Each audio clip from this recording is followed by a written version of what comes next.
माझ्या महाराष्ट्रातील बांधवांनो, भगिनींनो आणि मातांनो, नमस्कार. जय महाराष्ट्र. पहिल्या प्रथम आपल्याला कल्पना आहेच की आज मी आमदारकीची शपथ घेतली. त्या मुख्यमंत्री पदाला या महिनाअखेरीस 6 महिने होत आहेत. आज आमदार झालो. हे सगळं काही मी करू शकतो आणि होतो आहे हे आपल्या सर्वांच्या आशीर्वादाच्या जोरावरती आणि शुभेच्छांच्या जोरावरती. साहजिकच आहे, या निमित्ताने मला सर्व राजकीय पक्षांचे, महाविकास आघाडीतल्या सर्व नेत्यांचे, आमदारांचे आभार मानायचे आहेत. कारण एका अत्यंत कठीण अशा परिस्थितीत, म्हणजेच कोरोनाबरोबर चाललेल्या युद्धाच्या परिस्थितीमध्ये निवडणूक होऊ न देता हे सगळं काही बिनविरोधपणाने पार पाडायला सर्वांनी मदत केली. त्यांनासुद्धा मी सगळ्यांना धन्यवाद देतोय. आणि आता पुन्हा जे आपले गेले काही दिवस सुरू आहे त्या विषयावरती येतोच. 17 तारखेला पंतप्रधानांनी जो लॉकडाऊन जाहीर केला होता, दुसरा तिसरा, त्याची मुदत संपली आणि परत पुढचे 15 दिवस म्हणजे 31 मेपर्यंत संपूर्ण देश आणि साहजिकच आहे आपला महाराष्ट्रसुद्धा हा लॉकडाऊनमध्ये आहे. आता तुम्हाला कदाचित असं वाटायला लागलं असेल की मी आलो म्हणजे लॉकडाऊनच जाहीर करतोय. साहजिकच आहे, कोणालाही घरी विशेषतः कामाशिवाय डांबून ठेवणं किंवा बसवणं यासारखी मोठी शिक्षा असू शकत नाही. पण नीट समजून घ्या, मी कदाचित कोणाला आवडत असेल, कोणाला आवडत नसेल की याच्याकडे काही उत्तरच नाही आहेत. हे लॉकडाऊन किती दिवस चालणार, किती काळ लॉकडाऊनमध्ये राहणार, याला काही उत्तर आहे की नाही, हा जो काही चक्रव्यूह आहे हा आपण भेदणार आहोत की नाही, उत्तर कोणाकडेच नाही आहे. जगामध्ये कोणाकडे उत्तर नाही आहे, आपल्या देशातसुद्धा कोणाकडे उत्तर नाही आहे. आणि हे आता सगळ्यांना माहिती झालेलं आहे की जेव्हा एखाद्या युद्धात, विशेषतः ह्या युद्धामध्ये, युद्ध हे नेहमी शस्त्रांनीच लढलं जातं. इकडे आपल्याकडे शस्त्र नाही आहे. एक फक्त अंतर ठेवणं, स्वतःची काळजी घेणं आणि युद्ध जिंकणं, म्हणजे फार विचित्र आहे असे युद्ध. एकतर्फी नक्कीच नाही आहे, कारण आपण पूर्ण ताकदीने युद्ध लढतो आहोत. पण लॉकडाऊन वाढवला का? काही अंशी बरोबर आहे, काही अंशी नक्कीच बरोबर आहे. आपल्याला सर्वांना कल्पना आहे की आजही देशात, विशेषतः महाराष्ट्रामध्ये रुग्णांची संख्या वाढते आहे. मुंबईमध्ये वाढते आहे, ठाणे परिसरात वाढते आहे, पुण्यामध्ये वाढते आहे, संभाजीनगरमध्ये आहे, नाशिकमध्ये, मालेगावमध्ये आहे. या ठिकाणी रुग्णांची संख्या वाढते आहे. आणि ही रुग्णांची वाढती संख्या बघितल्यानंतर साहजिकच आहे मनात प्रश्न निर्माण होऊ शकतो, मग आपण नेमकं करतो काय आहोत, आत्तापर्यंत आपण केलं काय? मी गेल्याही वेळेला आपल्याला सांगितलं होतं की एक गोष्ट नक्की, की जी काळजी आपण मार्चपासून घ्यायला लागलो, जवळपास आपण कर्फ्यू, संचारबंदीपर्यंत आलो होतो आणि त्याच्यानंतर देशभरात लॉकडाऊन जाहीर केला गेला.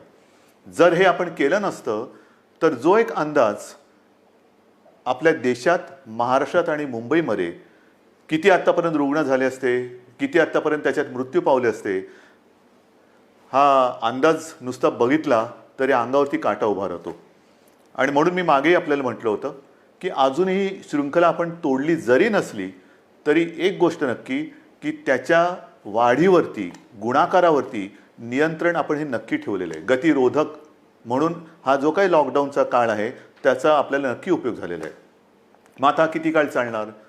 नुसता लॉकडाऊनकडे बघून चालणार नाही आहे. रेड, ऑरेंज, ग्रीन, रेडमध्ये सुद्धा कंटेनमेंट एरिया, हे असे जे काही आपण विभाग केलेले आहेत.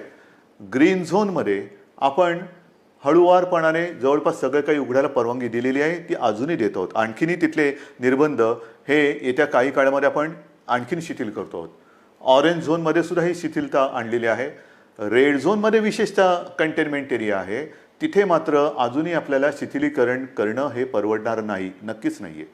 उद्योगधंद्याच्या बाबतीत काय आहे?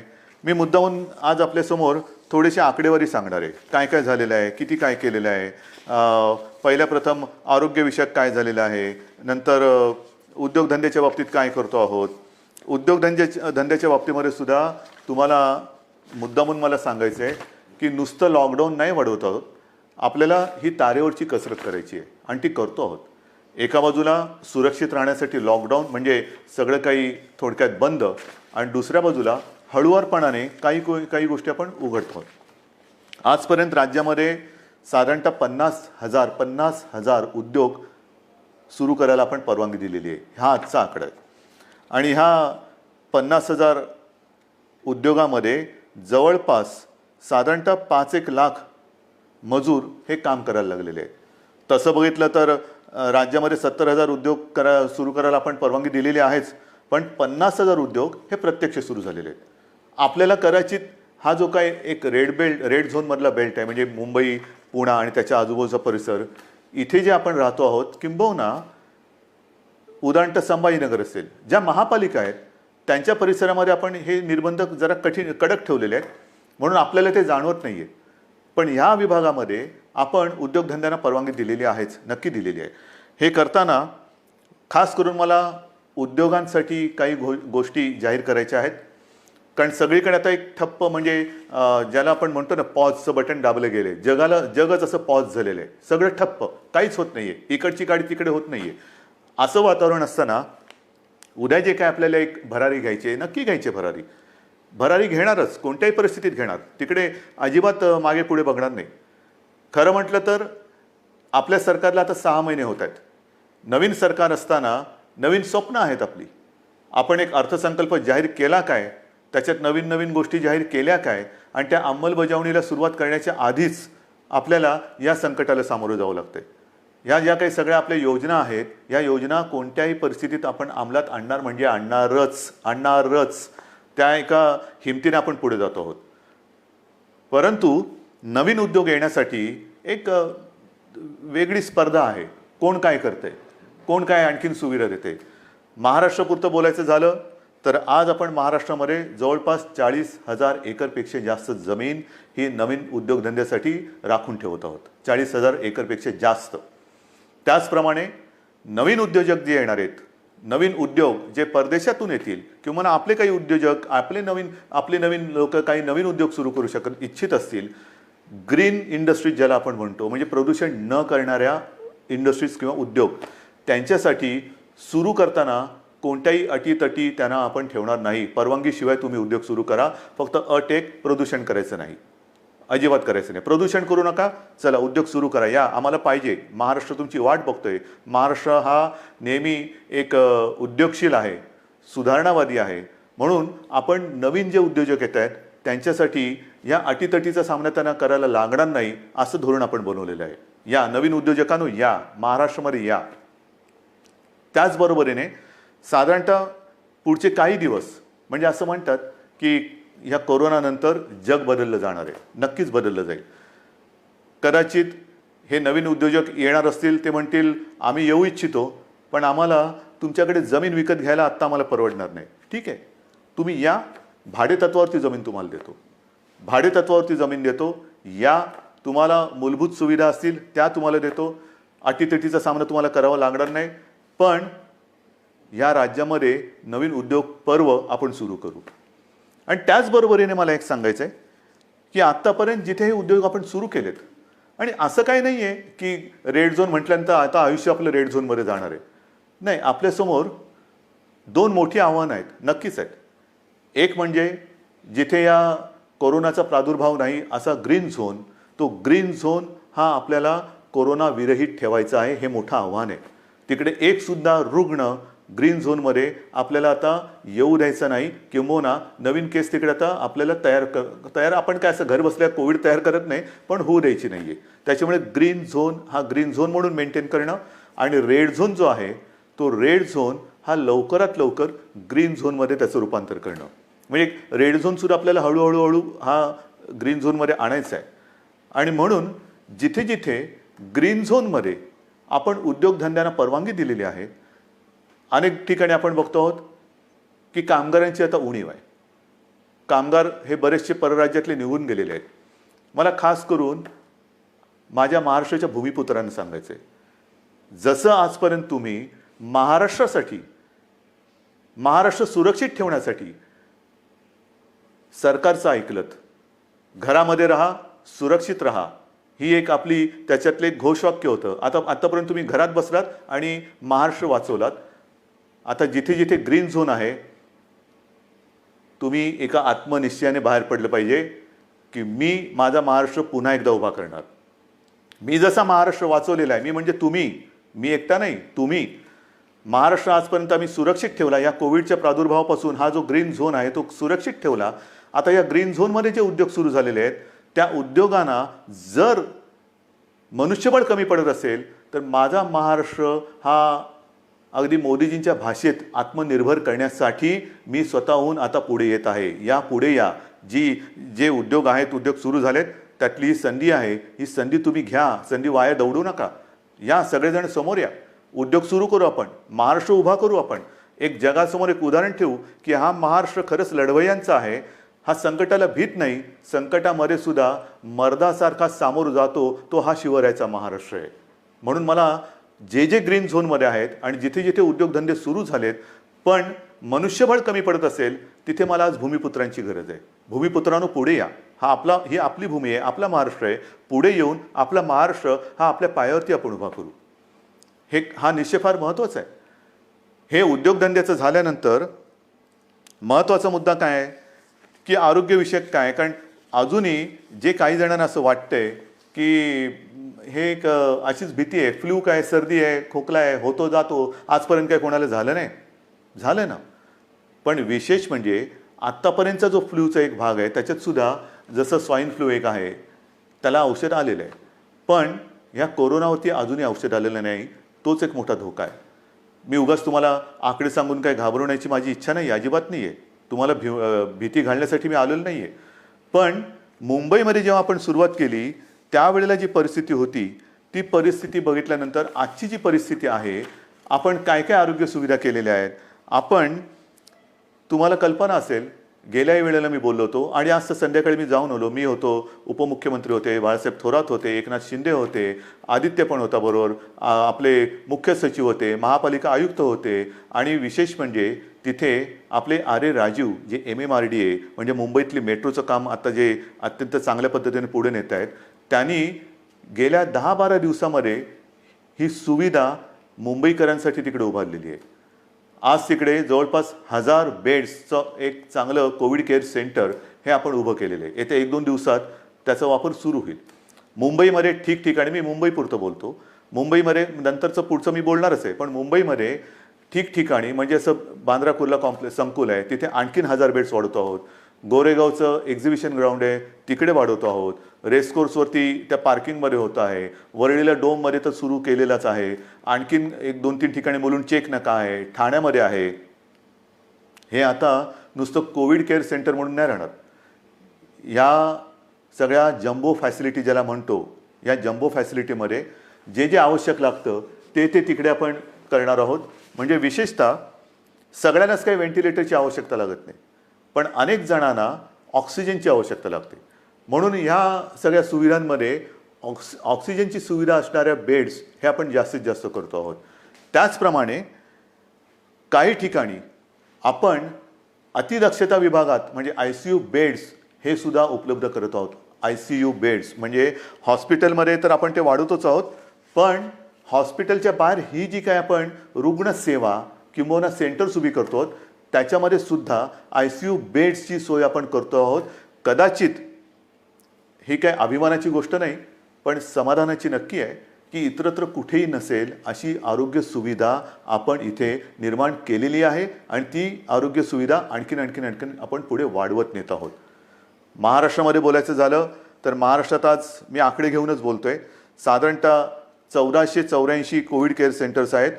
2,48,000 बेड वगैरे आहे, पण साधारणतः 2.5 लाख रुग्णशय्या ह्या आयसोलेशन म्हणजे ऑक्सिजनसह ह्या आज महाराष्ट्रामध्ये आपण उपलब्ध करत आहोत.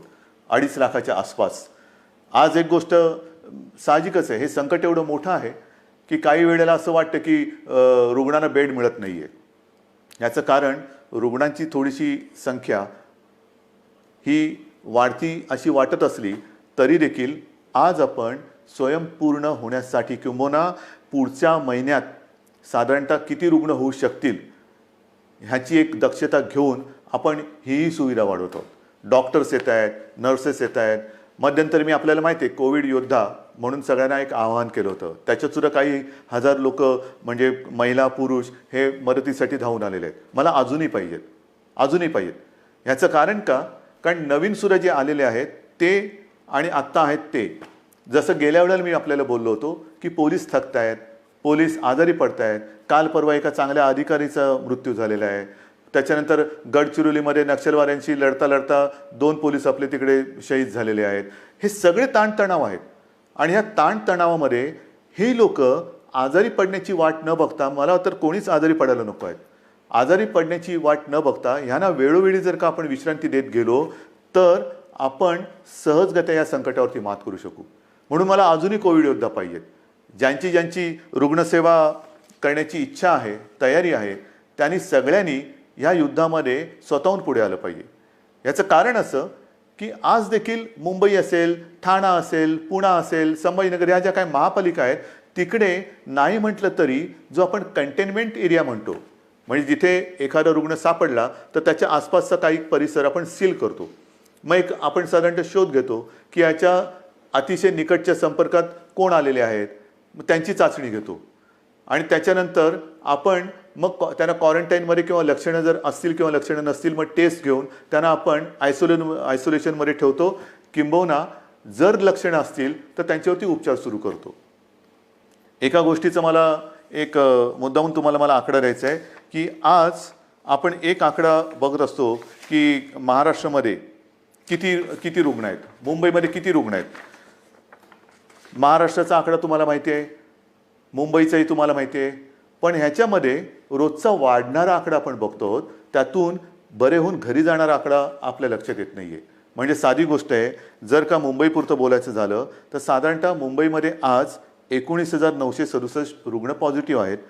पण हा 19,500चा जो काय आकडा आहे त्याच्यामधले साधारणतः 5,000 रुग्ण हे बरे होऊन घरी पण गेलेले आहेत. म्हणजे 19,000 वजा 5,000 झाले. दुर्दैवाने काही मृत्युमुखी पडलेले आहेत. याचा अर्थ असा की लवकर जर का आले आणि व्यवस्थित त्यांच्यावरती उपचार केला गेला तर बरे होऊन घरी जाणारे रुग्णसुद्धा आहेत. काही रुग्ण तर मी मागेही आपल्याला बोललो होतो की 80% आसपास रुग्ण हे असेही आहेत की ज्यांच्या टेस्ट पॉझिटिव्ह येतात पण त्यांना कोणतीही लक्षणे दिसत नाहीत. असे रुग्णसुद्धा आहेत. तर ह्या सगळ्या गोष्टीचा विचार करून आपण आरोग्य सुविधा वाढवतो आहोत, ॲम्ब्युलन्सेस वाढवतो आहोत.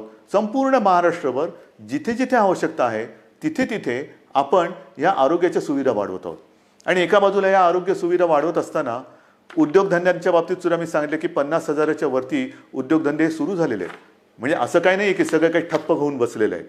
जे अनेक जण मला विचारतात की काय हो मग हे तुम्ही लॉकडाऊन उठवत नाही, किती काळ असं बसायचं. मगाशी मी तुमच्याशी बोलत होतो, ह्याच्यात काय आहे, नुसतं सर्दी खोकला ताप तर येईल, आणखीन काय होईल, फ्लू काय कोणाला होत नाही असं नाही आहे. जे गांभीर्य आहे ते या गोष्टीचं हेच आहे की जे गंभीरपणाने आजारी पडतात त्यांच्यावरती इलाज नाही आहे. आणि एक क्षण असं धरून चला की आपण लॉकडाऊन उठवून टाकतो लॉकडाऊन आजपासून. या सगळेजण इकडे तिकडे ये जा करा, काही करा. ही साथ जर का पसरली तर इतर देशामध्ये काय काय होते, ब्राझीलमध्ये काय झालं, ब्रिटनमध्ये काय झालं, अमेरिकेत काय चाललेलं आहे, इटलीमध्ये काय चाललेलं आहे, काय झालेलं आहे. मला हे कोणत्याही परिस्थितीत महाराष्ट्रात होऊ द्यायचं नाही आणि मी होऊ देणार नाही, अजिबात होऊ देणार नाही.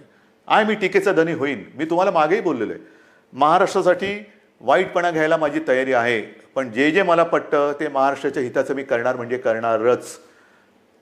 आणि म्हणून जो रेड झोन आहे तिकडे मी अजूनही उद्योगधंदे पूर्णपणे उघडायला का देत नाही आहे की क्षणभर धरून असं धरून चाला की उद्योगधंदे उघडले आणि ही साथ त्यांच्यात घुसली. आजच मजूर आपापल्या घरी निघून गेलेले आहेत. म्हणजे उद्योगधंदे सुरू होतील आणि त्या मजुरांमध्येही साथ जर घुसली तर काही तर जीवानिशी जातीलच, आजारी तर पडतीलच. आणि मग त्यावेळेचा अघोषित जो लॉकडाऊन असेल तो किती काळ चालेल त्याचं उत्तर आपल्याकडे कोणाकडे नसेल. मग त्या लॉकडाऊनची वाट बघायची का आत्ता जे काही आपण हे संकट नाही म्हटलं तरी त्याचा वेग मंदावून रोखून ठेवतो आहोत, त्याचा पूर्ण अंदाज घेऊन हळूहळू टप्प्याटप्प्याने एक एक गोष्टी उघडत जायचं, हा विचार आपण करायला पाहिजे आणि तो आपण करतो आहोत. आणि तो जर का आपण करत नसतो तर तुम्ही एवढे सगळे जण या सरकारच्या सोबत राहिल्याच नसतात. इतर राज्यांमध्ये जाणारे जे मजूर आहेत त्या सगळ्या मजुरांची आजपर्यंत आपण अगदी व्यवस्थित काळजी घेत होतो आणि घेतली. दिवसातनं मी तुम्हाला सांगितलं की किमान 5.5-6 लाख मजुरांना आपण दिवसातनं 3 वेळा हे जेवण देतो. म्हणजे सकाळीचा नाश्ता ब्रेकफास्ट आणि दुपारचं आणि रात्रीचं जेवण, त्यांच्यासाठी आपण या सगळ्या योजना करत होतो. पण बरेच जण असं म्हणायला लागले की आम्हाला घर जाना आहे, गाव जाना आहे. तेव्हाही मी त्यांना वचन दिलं होतं की तुम्ही चिंता करू नका, आम्ही इतर राज्यांशी बोलतो आहोत, केंद्राबरोबर बोलतो आहोत, जसजशी सोय होईल तसतसं आम्ही तुम्हाला तुमच्या घरी तुमच्या राज्यात पाठवण्याची सोय करतो आहोत आणि ते पाठवल्याशिवाय आम्ही राहणार नाही. आणि त्याच्याप्रमाणे आज जवळपास मला वाटतं 5-1 लाख मजुरांना आपण ट्रेननी आणि बसेसनी हे इतर राज्यात अत्यंत नियंत्रित पद्धतीने हे पाठवलेलं आहे, कुठेही खळखळ होऊ न देता. पण मला एक काय सांगायचं आहे की हे सगळे जे काही इतर राज्यातले मजूर आहेत, रस्त्यावरनं चालत आहेत, अजूनही काही ठिकाणी आहेत, कशाला चालता, क्यों चल रहे?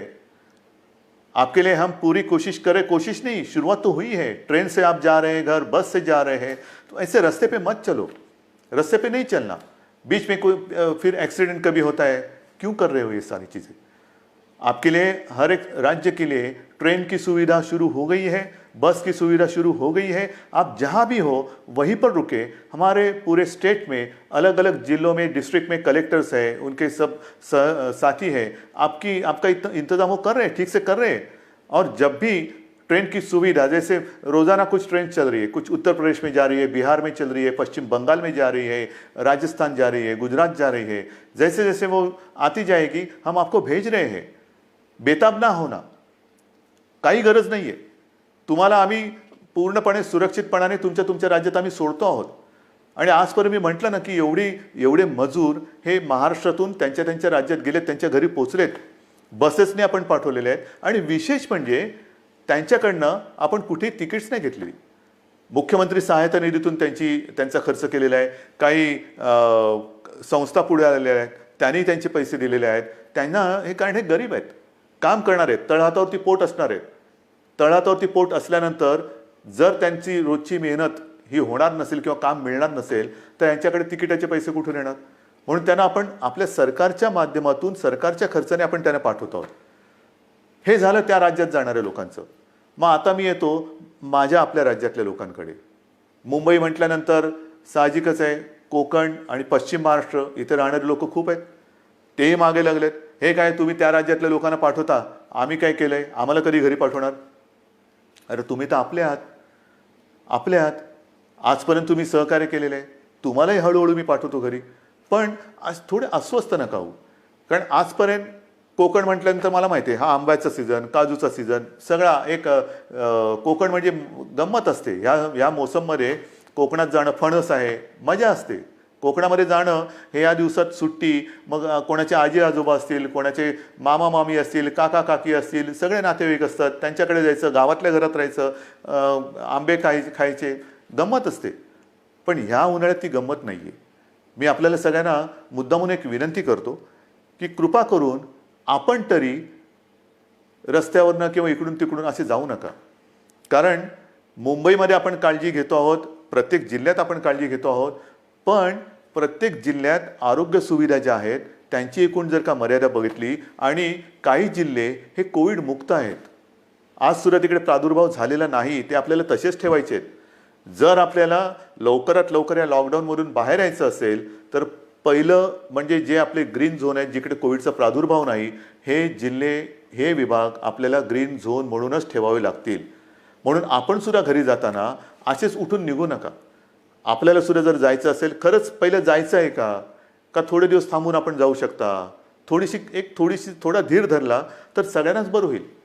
आपण इथून तिथे जाणार, काही ठिकाणी जसं आता उदाहरण तर रत्नागिरी आहे, इतर काही ठिकाणी आहेत, इथे आपल्याकडनं काही गेलेले लोक आहेत ते पॉझिटिव्ह निघाले. झालं एक केस तिकडे आली, मग तिकडे पुन्हा ते कंटेनमेंट झोन आला, हे आलं ते झालं, म्हणजे आत्तापर्यंत जिकडे काही नाही आहे तिकडे हा सगळा नसता खटोटोप आला. तर म्हणून मला असं वाटतं थोडंसं धीराने जाऊया. एक नियंत्रित पद्धतीने जसं आपण इतर लोकांना पाठवतो आहोत परराज्यातले काही लोक आपण आपल्याकडे घेतो आहोत. आता तर परदेशातून आपल्याकडे येणारी लोक सुद्धा सुरू झालेली आहेत. हळूहळू आता जग हालचाल करायला लागलंय. असं काही नाही की सगळे ठप्प बसलेत. परदेशातली लोक आपल्याकडे परत येत आहेत.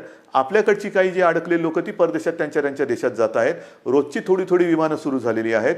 पण इथले तिथे आणि तिथले इथे आल्यानंतर क्वारंटाईन म्हणजे विलगीकरण हे फार महत्त्वाचं आहे. विलगीकरण, कारण आपण जर का कळत नकळत हा व्हायरस आपल्यासोबत नेत असू तर आपल्यापासून, मी जसं मगाशी म्हटलं ना की काही जणांना ह्याचा प्रादुर्भाव झालाय पण लक्षातही येत नाही एवढं चांगल्या पद्धतीने ते त्याचा प्रतिकार करतायत. म्हणजे लक्षणं नाही आहेत आणि कोणत्याही औषधाशिवाय ते बरेही होत आहेत. परंतु त्यांना जरी काही झालं नाही आणि होऊ नयेच तरी वाहक म्हणून ते काम करू शकतात. म्हणजे त्यांना काही नाही झालं आणि गेला घरी आणि कळत नकळत व्हायरसचा प्रादुर्भाव झाला असेल तर तो तिकडे दिला व्हायरस, म्हणजे तो इकडचा व्हायरस तिकडे गेला आणि जो तिथे नाही आहे तो पसरून ठेवला. म्हणून मला माझ्या खास करून कोकणातील बांधवांना, माता भगिनींना सगळ्यांनाच सांगायचं आहे, पश्चिम महाराष्ट्रातल्या सगळ्या बांधवांना भगिनींना सांगायचं आहे की कृपा करून घाई गडबड करू नका, अस्वस्थ होऊ नका. हे थोड्या काळापुरती ही परिस्थिती आहे, तिच्यावरती आपण मात करतो आहोत, मात करणार आहोत.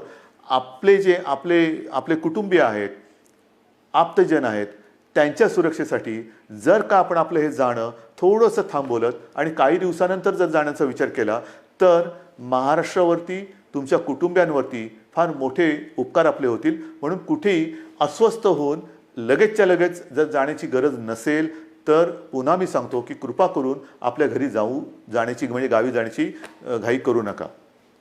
आता पुन्हा मी थोडंसं एक सांगणार आहे की अनेक जण आता म्हणायला लागलेले आहेत की कोरोनासोबत जगायला शिका. म्हणजे काय करायचं? आमची तयारी आहे कोरोनासोबत जगायची, पण कोरोनाची तयारी का आम्हाला त्याच्यासोबत जगू द्यायची? कोरोना जर का तयार नसेल तर आपण कसं त्याच्यासोबत जगणार?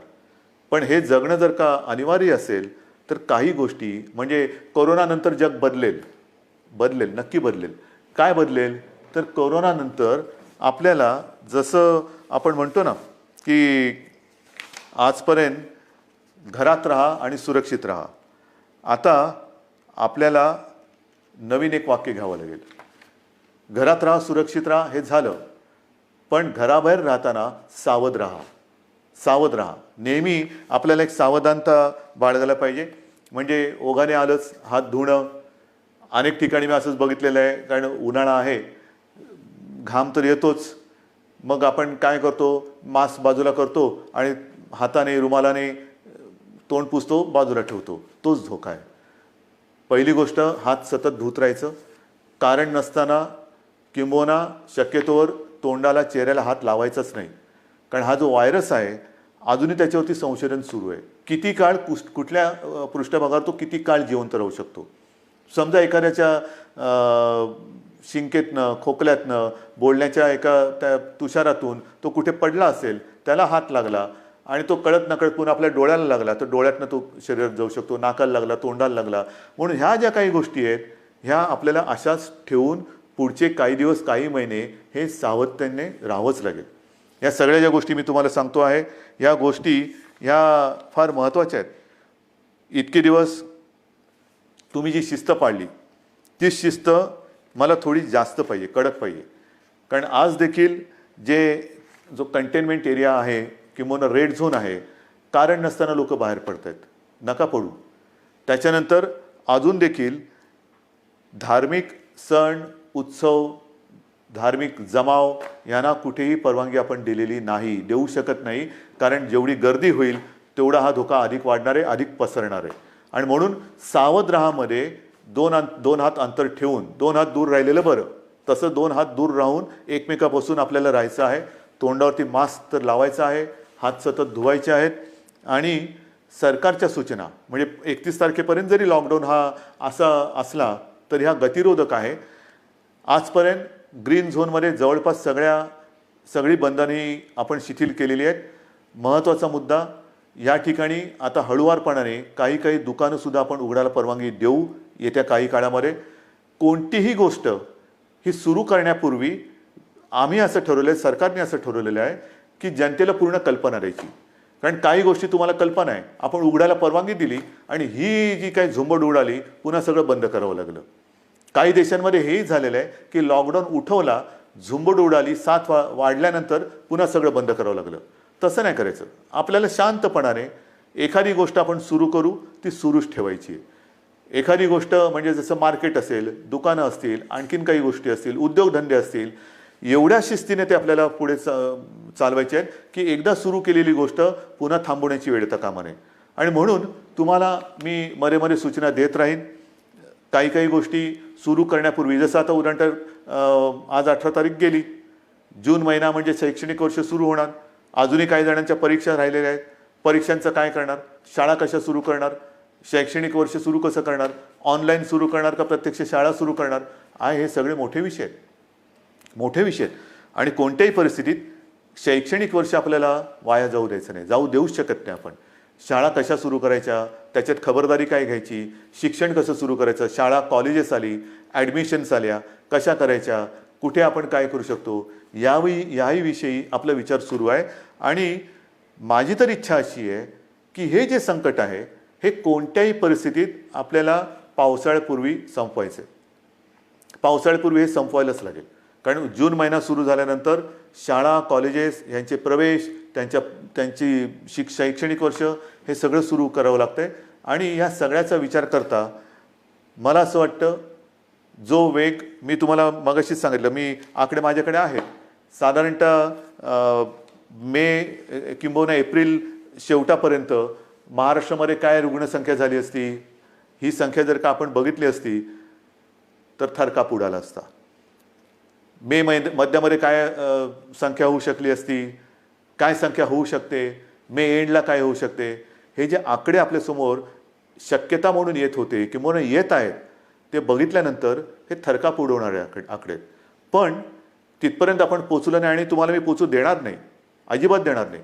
जोपर्यंत तुमचा आणि माझा विश्वासाचा धागा हा मजबूत आहे, तोपर्यंत मला खात्री आहे, नवे माझ्यात आत्मविश्वास आहे की हे संकट आपण नुसतं दूरच नाही तर परतून लावल्याशिवाय राहणार नाही. आणि म्हणून मला असं वाटतं, मलाही काही आनंद होत नाही, अजिबात होत नाही की मुख्यमंत्री झालो आणि हे बंद ते बंद ते बंद. म्हणजे पूर्वी मुंबई बंद, भारत बंद आपण करत होतोच, पण हे अशा पद्धतीने नाही. हा बंद कोणालाच परवडणार नाही. आता आपल्याला सगळं पुन्हा एकदा जनजीवन हे रुळावरती आणायचं आहे. जनजीवन हे पुन्हा आपल्याला सहजतेने जगायला सुरुवात करायची आहे. पण ह्याची एक आता अशी शक्यता नव्हे, खात्री वाटते की हे जनजीवन पूर्ण सुरळीत व्हायला काही काळ हा जावा लागणार. जेवढी स्वयंशिस्त आपण अधिक पाळू, तेवढे लवकर आपण ह्या बंधनातून मुक्त होऊ.